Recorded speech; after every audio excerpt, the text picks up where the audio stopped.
is our second installment on what we call our coffee table talk. And you'd say, well, what in the world was the genesis of the coffee table talk? It was actually Alyssa who just said, why don't we do coffee table talk? So we prayerfully considered it now.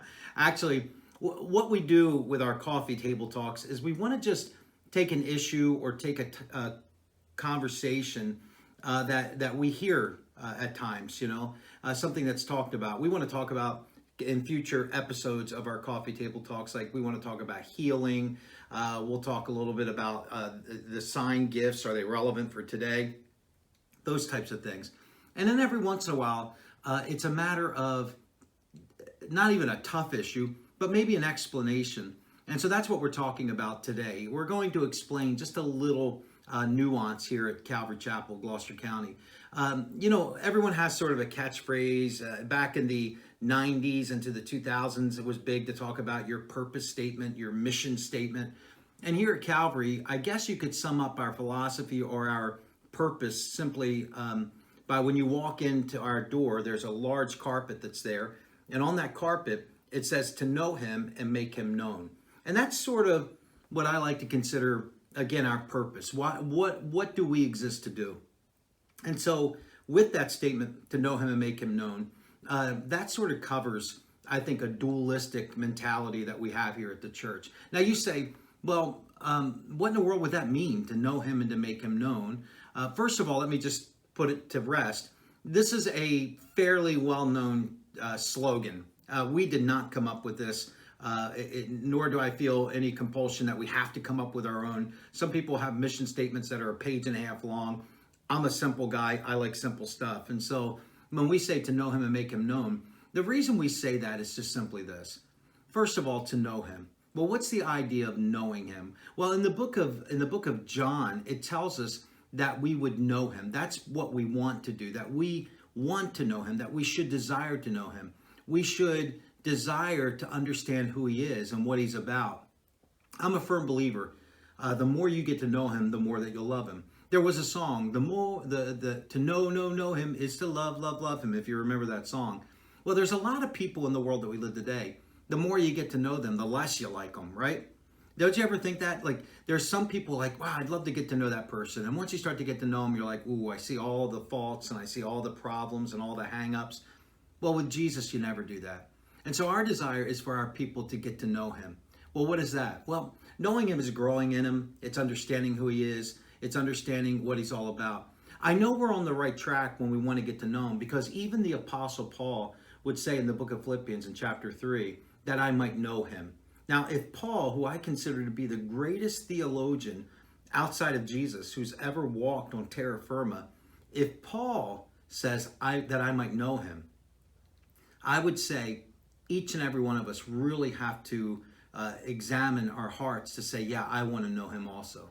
So the first step in to get to know him, or to know him, is important because it's growing in him, it's understanding who he is, it's never satisfied with just settling in and saying, well, I kind of got to know him a little bit. No, we want to know him.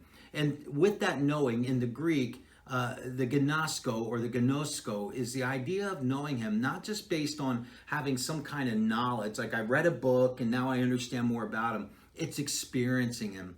And that's what we want to do with Christ. We want to experience him. And so as a fellowship, our desire is that you will experience him. So the first step, again, that I might know him. To know him is important. So, but it's not only knowing him. Once you know who he is through the salvation experience, through the growth in him, what's next?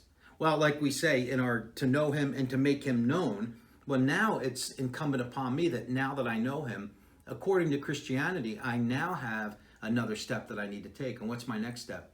That I'll make him known. Now, in the book of Matthew, and of course in the other Gospels too, we have the Great Commission. What is the Great Commission? It's the last marching orders that our commander gave us before he went up into heaven. And what was that? He said, guys, I have trained you, I have equipped you, I have given you everything you need. You got everything you need to do what? To go into this world and preach the gospel, to make me known, to make Jesus Christ known. You see, it's not enough just to know about him. There's a lot of people that like to learn and know about him, but they never have an outlet to go outside of themselves to make him known in other places, to make him known to friends, to family, to coworkers, or anybody else. You see, it's not enough just to know him.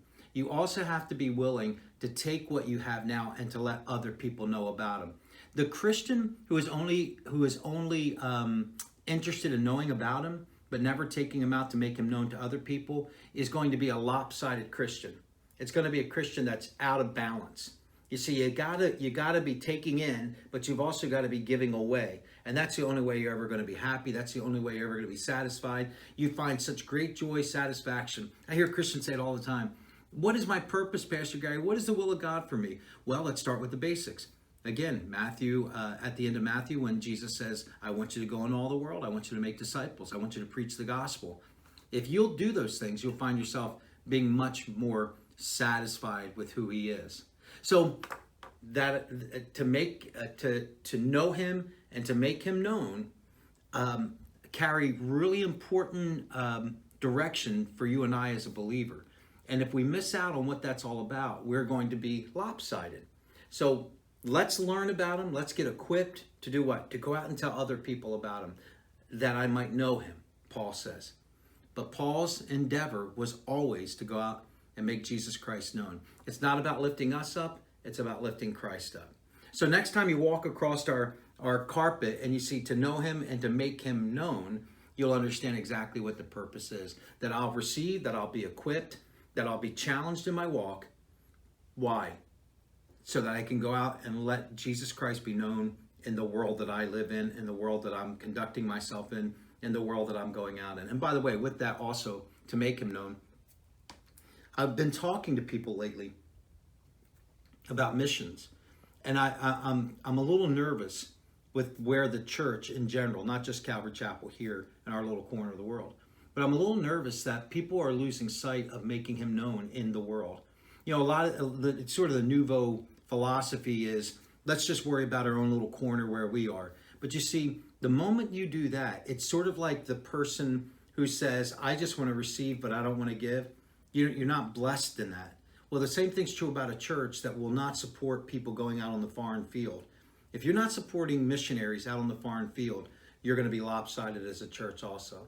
Because I think what's near and dear to God's heart, we have been so richly blessed as a church here in America, it's incumbent upon us to make sure that we're reaching outside of ourselves.